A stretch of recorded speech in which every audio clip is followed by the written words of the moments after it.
it way too hard to think that this could be what you love. Hey YouTube, it's your girl Anaya, but you can call me Nye, and I'm back with another video. So y'all, today I'm coming to y'all real raw and uncut. I just got out the shower, I just brushed my teeth, put some oil on my face, I got my glasses on, hair pinned up, big t-shirt on. We vibing out. Like, it's just vibes tonight, vibes. And I'm gonna just talk to y'all about some real stuff. So I have my notepad with me tonight. I'm not using my iPad because I'm giving myself a little break from screen time. So I wrote everything down the old-fashioned way. Pen and paper, there's nothing wrong with that. But today I want to talk to y'all about how to be okay with being by yourself.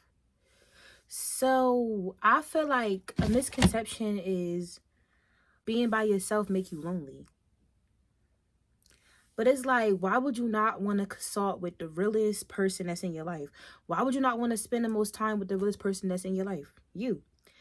I had to move the glasses up, okay? Because we getting serious today. We getting real, listen, we getting real, like, you know, we getting real deep tonight. So the first thing that I want to say to y'all is do things that you like to do and get to know yourself. This is the way that you're going to be able to be more comfortable with being by yourself. You have to do things that you like to do, things that make you happy. If you like to go shopping, go shopping. If you like to go for a walk, go for a walk. Bike ride, go for a bike ride. If you need to get your hair done, do self-care. If you need to get some face masks, do an at-home spa day, do that. Do stuff that you like to do. Get to know yourself. If you like to read, go get you a book and read. Like, invest in you. Do stuff that you enjoy doing, because this life that we have is short. I don't know if anybody ever told y'all that, but this life that we have is very, very short. And I feel like an important part of being in this life is self-discovery and learning your purpose. And the way that you're going to learn your purpose is for you to do things that you like to do. Do things that, you know, just come out your shell and try things that you never tried before. If you never rock climb, go rock climb, you know? Zip line, go zip line. Do stuff that you never did. Bring yourself out of your box so you can have a lot of self-discovery. And the more that you expose who you are to yourself is the more you're going to love your own company. So that's major to me, is do things that I like to do. For me, I'm still in a self-discovery journey. Like, I understand that, and I'm okay with that. So, like, I always had a love for poetry. I always loved to write. Even if it wasn't poetry, like, I like to really get down to pen and paper and right, that's something that I really enjoy doing. So I really have been trying to get back into writing, and I used to be really good at it. Like, I think I'm still good at it, but if you don't practice something, you're gonna lose it, and anybody knows that. Anybody will tell you that. So I feel like the main thing is with writing and stuff like that, I feel like it put me into a different realm. Even with reading books, writing comes so naturally to me that I could really go to pen and paper and just not think about what I'm writing and just scribble it, but it all makes sense when it's all said and done. So I feel like that's one of my gifts. I like to be in peace and quiet. And I didn't realize this until recently. So if you know me, you know I'm very talkative and I'm very outgoing. But after I had my son, I feel like my social media died out a lot. So I really didn't have the desire to be around loud, rambunctious people as much as I used to, or even me being somebody that was always really loud and outgoing and stuff. I really learned to just chill and just calm down and breathe. Everything doesn't have to be rah, rah, rah, you know? So, like, something that I like to do is I like to really just sit somewhere quiet outside when it's sunny and just take in the sun. Like, I love that. Like, really, you ever took a nap outside before or on the beach? Like, that's what, like, in nature, like doing something natural like that. I love that. That's something that I really enjoy doing, is really just being in peace and being in quiet. And also, I feel like when you have a kid or whatever, you'll really enjoy the peace and quiet more, because it's like, you know, you're used to being around a toddler or a baby who really don't understand peace yet, okay? They gonna disturb your peace every chance they get. It's not intentional. They're kids. That's what they do. They like to run around. You know, they might cry and stuff like that. But, like, when you have a kid, I feel like you're really gonna get into your peaceful stage of life where you're really gonna enjoy peace and quiet. Your shower time is going to be your sanctuary time. You're going to be in the shower, scrubbing your elbows, behind your ears, taking your time really with your self-care, because that's the only time that you have really to yourself. So is really just getting to know you and who you are and what you stand for and things that you enjoy doing outside of everyday life. All right, y'all. So with this next point, I might ruffle a little bit of feathers, okay? Leave that F boy alone. Leave that F girl alone, okay? Abstinence. Yeah, I'm gonna bring it to the table. I'm gonna talk about it. We're gonna talk about it here today. Abstinence. Now, this is obviously a personal preference. You don't have to go the route that I'm going. This is just my story. This is just what's working for me. Like I said, I think I spoke on this in one of my other videos. A little TMI, I've been abstinent. Yeah, it's 2 months and some change now. And like, I feel like when I go on my abstinent journey, I always feel the most woke or the most intact with myself. So, I feel like, oh, this is a good one for real. This is really a good one. I feel like, I don't know if y'all believe in soul ties or not, but I talk about this before. When you have sex with people, you are interacting with them and you are exchanging energy, whether you understand it or not. So if they having a bad day and y'all do y'all ones and twos, you gonna have a bad day. If they happy and y'all do y'all ones and twos, 9 times out of 10, you're gonna be in a happy mood. Whatever energy they're having, they're gonna project that onto you, and vice versa. So you're trading energy with them that you may or may not need to be exchanging. And I feel like, now don't get me wrong, I'm not saying I wait into marriage. We're being realistic here. We're being vulnerable. We're being real. I'm not saying that I'm waiting until marriage to have sex again. But right now, being on this self-discovery journey, I feel like it's important for me not to be distracted. And I feel like sex can distract you, especially if it's with somebody that may or may not have the best intentions for you. Let's talk about it. Like, oh, I want to really, really get into this topic, but I'm trying to figure out how to dig into it the best way. So, that F-boy that texts you when he want to text you, right? Him. That F-boy that lie about his whereabouts, phone always on D&D. That F-boy that, that F-boy that can't be real. You think you need to be exchanging energy with that? Oh, let's not make it a gender thing. That F girl that come to your house knocking at 3 o'clock in the morning, like she lost her mind, like she the police. You feel what I'm trying to say? That F girl that don't mind calling your phone 1,000,000 times. And I love saying 1,000,000 times. Not a real number, but it's really a hyperbole. My favorite hyperbole at its finest. I love exaggerating things. This generation really normalizes toxicity. Why is that? Like, why do y'all think it's cute that somebody's blowing up your phone 1,000,000 times and you clearly don't want to be bothered? That's not cute. That's insanity. That's called delusion. And I know because I've done that before. It's really a sickness where somebody is telling you that they don't want to be bothered, but yet you're still trying to tap into their energy. It's selfish, but yet we do it. And yet we give our energy to these people that engage in that as well. It's like, why do we do this? It's toxic because people would rather indulge in toxicity than just be with somebody that have a like-minded mindset as them. Why would you go for somebody that you know wants to be in a relationship and all you want is a sneaky link? That's called setting up confusion for another person. So it's unfair that it's people out here that may or may not just want a casual sneaky link. And so go find that person that just wants what you like. It's somebody out there that just wants a relationship. Go find a person that just wants a relationship. It's really me just saying to say, like, we normalize toxicity. We normalize, not being a peaceful zone. We normalize obsession. And we think obsession is love. So I feel like this all ties into being abstinent. It's really just being mindful about who you exchanging your energy with, because energy vampires are real, and we're going to get into that. The third thing I want to talk to y'all about is meditation and praying. I'm going to say both because some of my subscribers may be more into spirituality and some of my followers may be more into religion.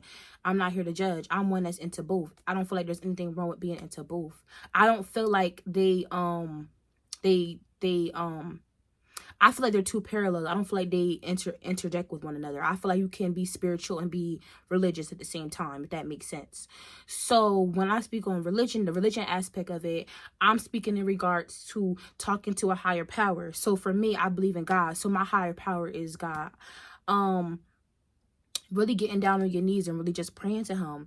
And the times that you feel like you're alone, this loneliness that we have put in a big red flag over, that's when you're supposed to tap in with God. And that's when you're supposed to get into the scripture and get into his word and stuff like that. Because if you believe in him and you listen to his word, then you know that you're never really alone when you believe in God. And when you have him, he's always here. He's always around us at all times. So he's never going to leave you. So I feel like something that's very important is really just praying, like really just having that relationship, that one-on-one with God.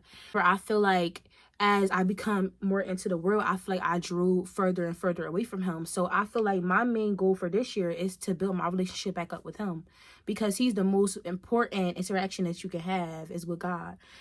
Everybody had different paths, different beliefs. I do believe you can be a good person and maybe may or may not believe in a higher power, and that's okay. I'm not here to judge. I'm just speaking my truth and what I know to be true. Even if it's just you listening to a gospel music in the morning, that's a great way to start your day off if you don't know. I had made a gospel playlist on iTunes. If you want me to share it with y'all, let me know. And every morning that I get up, I listen to gospel. That's how I start my day, is with gospel music. Tasha Cobbs, I'm talking Tamala Mann, I'm talking Kurt Carr. Yes, I'm listening to gospel music in the morning. That's how I start my day. If you start your day off with that trap music and that rah music, your day is most likely going to go the direction in which you're setting your intentions into. So for me, if I don't do anything else, I start my day off with gospel music. This is something that's important to me. Now, we want to get into the meditation aspect of it, the spirituality aspect of it. I don't know if you guys are familiar with frequencies. You can go on YouTube and you can look up frequencies. You can fall asleep to frequencies. So for me, that was something that I was doing. I used to have a hard time sleeping. So I put on these frequencies. In the morning when I wake up, I feel energetic, because everything that we do comes full circle. Our bodies are, everything's connected with the earth. Everything, we're all connected to the earth. Everything's connected. Everything goes within one another. So I feel like, I don't know what those frequencies do to you, but it's something about the sound. It just calms you, and when you wake up, you're just gonna be having a great grand day.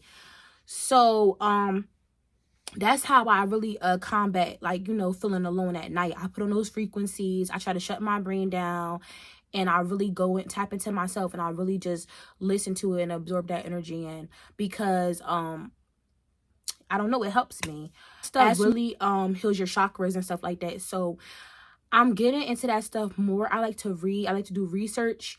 So everything that I'm speaking on is stuff that I, research and learn for myself. And I will always tell you, don't take nobody's word for anything. If somebody's telling you something, you can take that in, but go do your own research, because what works for me may not work for you. All right, y'all. So the next thing I'm going to get into is making your room your sanctuary. So if you don't know, my first video, I talked about this a little bit. I moved back in with my parents, I believe right before Christmas. And I had my own apartment for a year, and it was really good. I just need to save my money up and get back to the drawing board. And also another goal of mine was to finish school. So that's a major thing that I'm trying to focus on right now. And basically, like, because of those goals that I have, I had to move back home, and that's okay. But an important part of being okay with being alone is making your room or your area, wherever you lie your head at night, your sanctuary. So that consists of you going on Amazon and buying some LED lights to set a vibe for yourself. If you need to get a diffuser, I showed y'all my last video, my TJ Maxx video, that I found a diffuser for $6.99. Diffusers come with like these essential oils, and essential oils have different properties. You can do your research as to what does what. So for instance, lavender is supposed to be for calming, and then they have eucalyptus and tea tree and lemongrass, and different essential oils do different things. So if you need to do that, set your room as your vibe, make it your area, make it a place where you want to go at the end of the day. When you had a long day at work and you've been around people all day, you just need a time to regroup and bring yourself back. That's an important part of being okay with being alone, is making your room your sanctuary. So for me, like I said, I'm in the process of, unpacking, getting myself together, and making this space more me. And I feel like that's major, because when I come home from work, I need to be coming home to a place that I call home, a place that feels like home. Whether home is what you make it. Home is what you make it. So yeah, you can go on Amazon, look up room decor. You can go to TJ Maxx, you can go to Ross, any department store. It doesn't have to be an expensive thing. If you want to make a video on how to make your room a vibe, or how to make your room more you on a budget, let me know. I'll drop that video. That's nothing, You can hang up pictures, things that remind you, make you feel happy. You can hang up Bible verses. You can hang up positive quotes, things that you want to see when you first wake up in the morning.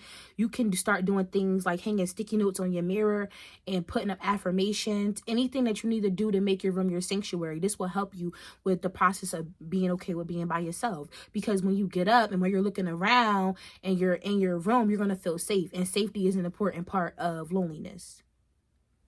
All right, so the last and final topic that I have for y'all in regards to how to be okay with being alone is remove yourself from energy vampires. So I spoke on this, I think, on the second point, and I was basically letting y'all know that everything is interactional. Is that the word I'm looking for? Transactional, I believe I'm trying to say. And we give our energies subconsciously and consciously to things every single day that we don't even realize. First thing, social media. You get up in the morning, what's the first thing you do? What's the first thing you do? The first thing you do is you go on that phone. You go on your phone, you go on Instagram, you go on Facebook, you go on Twitter, you go on TikTok. And I know because I do it. And I do it. And I'm working on it. And I'm working on getting up and making my mornings more intentional. Instead of you getting up and going on social media in the morning, get up and meditate. Get up and pray. We just talked about this. Do that. That's what's going to help you with being alone. Because we create these codependencies on social media. We create these codependencies on things that are not of us. They're not beneficial to us. Social media is a drug. Social media is clout. Social media is a place we go as an outlet. We can be whoever we want to be on social media. That's why it's so dangerous, because a lot of times we create these false realities, and we feel like these people are living these lavish lifestyles, and we're trying to compare ourselves to the next person. We don't even know them. We don't know what they're doing behind closed doors. There's a lot of people who flash money online and don't have any money. There's a lot of people who are toting around, who are flexing luxury cars and stuff, but those are rentals. There's a lot of people who are posting up new houses with the keys. You know how they do the little key boomies? And those are Airbnbs. Stop believing everything you see on social media. That's not real. And it's very detrimental to your mental health. Because you're going online and you're comparing yourself to the next person. And the person you need to be comparing yourself is you. A part of your self-discovery journey, a part of being okay with being alone, is not comparing yourself to the next person. How can you find safety and comfort within yourself if you're always trying to be somebody else? How can you find safety and comfort within yourself if you're always trying to be somebody else? Make it make sense. Let's talk about it. The next thing that's energy vampire is draining friendships. Draining friendships. If that person is no longer serving to you, why are they still around? It's okay to know that some people are in your life for a season, some people are in your life for a reason, some people in your life for a lifetime. Everybody's not meant to be in every single journey and every single step of your life.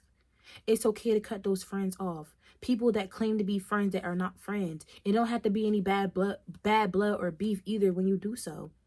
Because you're finding peace within yourself, and you're understanding yourself, and you're learning yourself, and you're learning that those people no longer are serving to you. Those people are no longer on a path to who you need to become. That's called setting yourself back by surrounding yourself around people who don't have like-minded mindsets as you. People can be very, very draining. They expect so much. Their hands are always out. But yet when you need somebody to call on, you don't have anybody.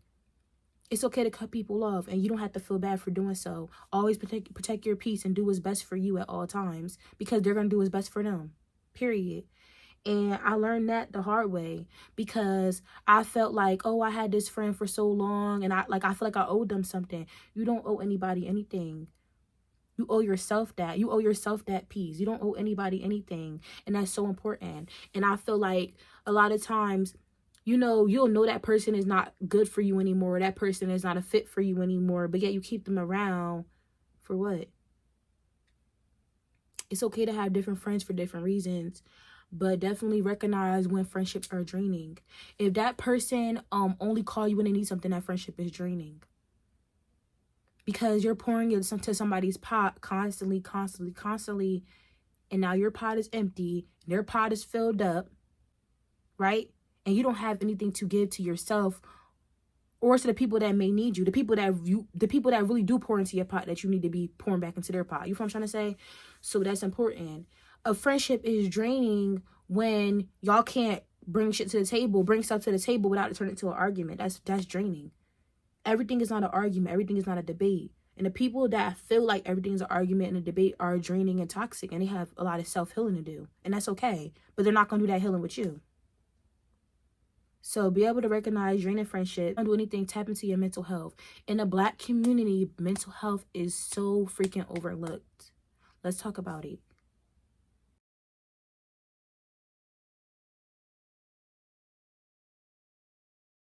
Mental health is very important. It's important to stop suppressing those deep dark feelings, and we all been there and we all could relate to that. Is nothing like feeling alone, feeling lonely, but not knowing how to properly dispose of that negative energy that you feel when you become depressed. So depression is normal. It's an emotion. It's a feeling that we're going to have. However, seeping into that depression and allowing it to consume you is not healthy, and that's not okay. And for me personally, I have a therapist, so I feel like a big part of my mental health discovery was really just being okay with talking to somebody and not bottling everything inside, because you can't handle everything by yourself. Therapy has helped me tremendously. I've been in therapy since my son was 1 day old. I was in the hospital when I had my first therapy session, and my son is 2 years old now. I've been with my therapist for 2 years. We meet every week unless something comes up for either one of us. And we meet for 45 minutes to an hour. And a lot of time that shapes my week, you know? So we talk on Monday at 1 o'clock. You know, I'm remembering her thoughts throughout the whole entire week. And it's just nothing like having somebody just sit there and listen to you and be able to give you advice from an unbiased standpoint. It's different when you go talk to your mom or talk to your dad, they're going to have a natural bias because they know you as a person. And your therapist is getting to know you with a clean slate. Your mom and dad may know you from birth. So it's going to be different. It's different from talking to that friend who don't like your man, because you can't get an unbiased standpoint from her because she already don't like your man. So when you talk to a therapist, they can give you that unbiased standpoint. They help you figure out, you know, what's going on with you and why you're feeling how you feel. For me, you know, I used to have like moments where I just feel like I was in a really dark place and I just didn't want to do anything. I felt lazy. I felt sluggish. And I feel like those are the thoughts of the devil that try to come in and try to consume you. And it's just really important that as Black people that we really raise awareness to mental health, and that it's okay for us to not be okay. And I feel like we need to normalize that. We feel like we have to be so strong at all times, and we don't always have to be these superhero people. We did for so long, but we don't have to now. You know what I'm trying to say? So it's important that we really, you know, tap into that mental health. Tap into that's a major part of self-discovery, is discovering who you are, not only in a physical standpoint, but in a mental and emotional standpoint as well. So if you want me to get deeper into this topic, let me know. I can drop a video on this. But that was the last and final point for how to be okay with being alone. And I hope this video helped you out, because this is definitely all the stuff that I do in my everyday life. And I really just want to let y'all know that I'm here for y'all. You know, if you want to hit me up, you know, DM me. I'm very down to earth. For me, what you see is what you get. How I am on here is how I am in real life. You know, if you want to text me, talk to me, it's a safe place. Like, we could. Like, I don't mind doing that. As long as you bring positivity and good energy, then we don't have any problems. I don't mind, you know, having a conversation with you via DM, or if you want to talk on the phone, just let me know. Like, it's important for us to be there for each other, and, you know, also to know when to draw the line and know when you need to be by yourself as well. And that's okay. So I'm closing out this video, and I appreciate you guys for listening to me. If you made it this far into the video, you my day one, and I rock with y'all. But yeah, so thank y'all.